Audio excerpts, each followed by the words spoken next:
Good day and welcome to Behind the Wickets, brought to you by Group Editors, where we discuss the innings and outs of what's happening in the cricket world. I'm Jacques Detzwe, and with me is Albertus Kennedy, the CEO of the Six Gun Grill Garden Route Badges, to tell us about what's going on. Albertus, the Six Gun Grill Garden Route Badges did well to advance to the semi-finals of Cricket South Africa T20 knockout semi-final that took place yesterday. Tell us about that, tell us what happened. Yeah, as it turned out, the Badgers has advanced to the semi-finals after 3 consecutive victories. We were up against the Tuskers in Pietermaritzburg yesterday, and unfortunately we did not arrive as we should have. We won the toss and batted first, and we only managed to score 120 for 8 in our allotted 20 overs. Unfortunately, the batsmen never got going. Yasin Wali made 31. There was 28 from Luke Beaufort, and George van Heerden chipped in with 26.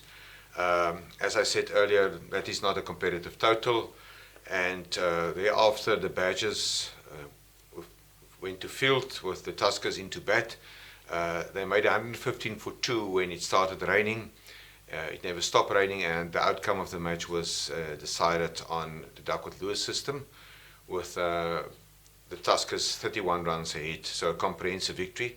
The Tuskers will now travel to Benoni, where they will take on the Eastern Storm in the final tomorrow at Willowmore Park. The Storm beat the Northern Cape Heat by 145 runs in their semi-final, which was also comprehensive after they made 222. So yeah, it's unfortunately the end of the road for the Badgers. We're still proud to reach the semi-finals, but we also realize that there's still a lot of hard work before we start with the 4-day competition, which will start soon. Well, a win is a win, and maybe it was good for them to have a bad match before the finals so that they can get their head right for what's coming this weekend. So the women's team of the Badgers played their opening matches in the Hollywood Pro Series last weekend. I believe it was a tough weekend for the ladies. Can you tell us what happened there? Yeah, we received the Hollywoodbets Dolphins at the Recreation Ground in Oudtshoorn in the Pro 50 series. The Dolphins are the defending champions. We batted first. We scored 157. There was a good 50 not out from Michaela Andrews, and Asaka and Giovanni made 47. Unfortunately, and that's despite a great captain's bowling performance by Nicolene Janssen van Rensburg, she bagged 5 for 28. The Dolphins reached the winning score in the 35th over with 7 wickets down, 161 for 7. So they got home by 3 wickets. And then in the Pro 20 match on Sunday, the Dolphins batted first. They posted a competitive 148 for 3. And after they restrict the Badgers to 95 for 7, of which Jana Nel made 38. So they pick up a victory by 53 runs. That's a lot of runs.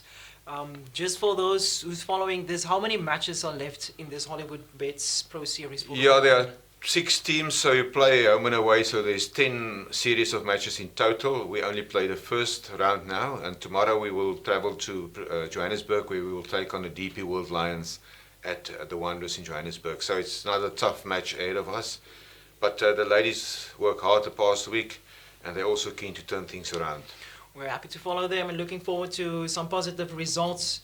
So moving on, the quarterfinals of the Six Gun Grill T20 knockout competition was held last week. Can you give us the results about what happened there? Yes, 4 matches. Knysna Cavaliers were at home against the SWD under-19s in Knysna.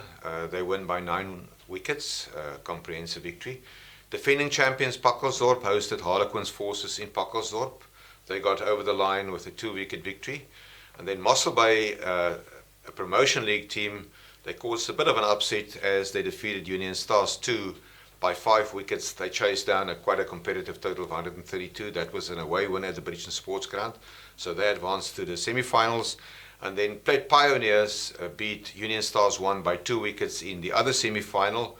So strangely enough, no Oudtshoorn team in the semi-finals tomorrow, which will be, as I said, will be played tomorrow.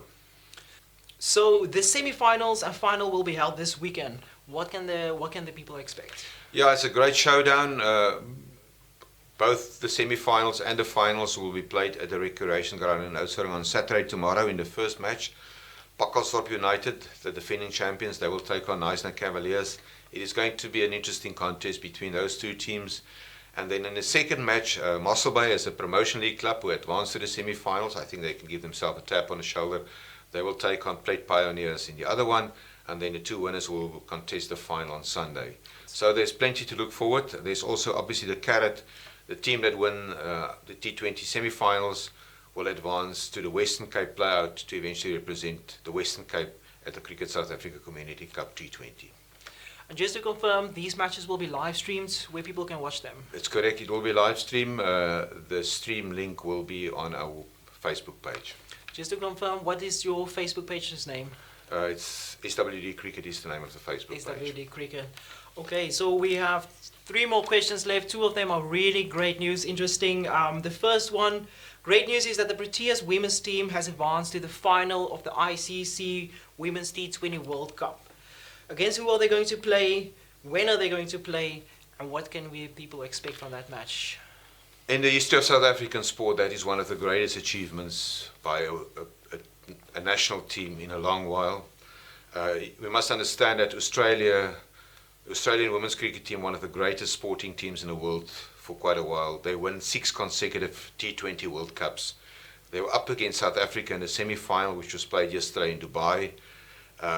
We advanced to the semi-finals with a little bit of luck after the West Indies did us a favour to knock out England. But we're up against Australia. We batted, we actually bowled first. Australia scored 134 for 5, which was never a competitive total. There was some great fielding and a great team effort. Ayabonga Kaka picked up 2 wickets, and then Nkululeko Mhlabu became the first South African cricketer to pick up 10 wickets in tournament. So 134 for 5, and then South Africa went into bat.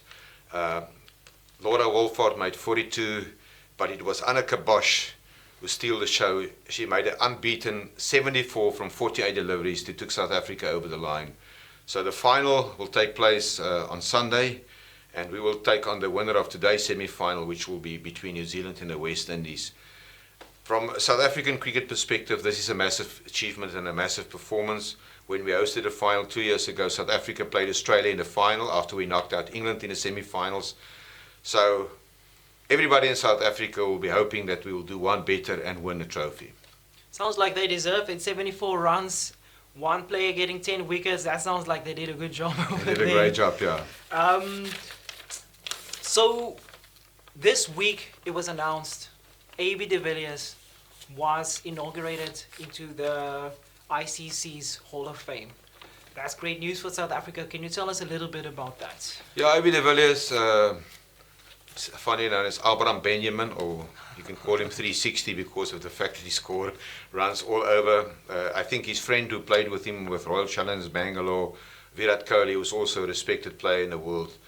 He referred to AB as one of the greatest cricket players that the world has ever seen. And quite rightly, he was inaugurated. He was only the 6th South African to do so. So it's a massive pride for South Africa to get recognition in the ICC Hall of Fame. It speaks a lot about South Africa. Just out of curiosity's sake, do you know any other South African players who has also been... Yeah, the 6 of them obviously with AB de Villiers, the great Graham Pollock, then there was Barry Richards.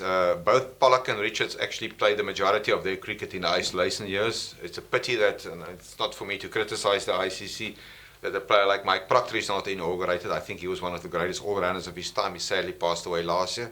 And then most recently, Alan Donald, Jacques Callis, Sean Pollock. He's obviously related to the great Graham Pollock. And then there was a player, Aubrey Faulkner. He was only inaugurated in 2021, but he was a great all-rounder. He played for South Africa between 1906 and 1924. A little bit of an unknown name, but it's great that he also received recognition long after he passed away. South Africa definitely has walked deep footsteps in the history of the cricket world. Congratulations to AB. Moving on to our last question. The Proteas men's team are on a tour to Bangladesh. What can people expect from this tour? When is it going to start? What are your expectations for that? Yeah, it's always tough to tour Bangladesh. They recently became one of the strongholds in South Africa, in the world cricket. They're playing obviously in Asia, a neighbor country of Pakistan, close to India. A great, they produced over the years great all-rounders like Shakib Al Hasan. So we played 2 test match series against Bangladesh. The first one is starting on Monday in a place called Mirpur, and then the second one will be in Chittagong The team is captained by Aidan Markram. So it's a tough assignment for our men's professional national team. And let's hope thumbs for them. But most of all, I think everybody will be glued in front of their TV screens at 4 o'clock on Sunday afternoon when we take on either New Zealand or the West Indies in the ICC T20 Women's World Cup final. All right, thank you, Albertus. And that is our summary for what's going on in cricket in South Africa, local cricket, international cricket, and the women's cricket. Thank you for joining us here on Behind the Wickets, brought to you by Group Editors. And we'll be back next week with a wrap of everything that happened this past season. Thank you. Yeah, thanks again, Jacques. It was great chatting to you, and I hope the viewers enjoy the show, and I hope they will be in front of the TV screens on Sunday afternoon. Let's hope they'll be there. Tune in for the finals on Sunday, and we'll see you. Thank you, Albertus. Thank you, Jacques.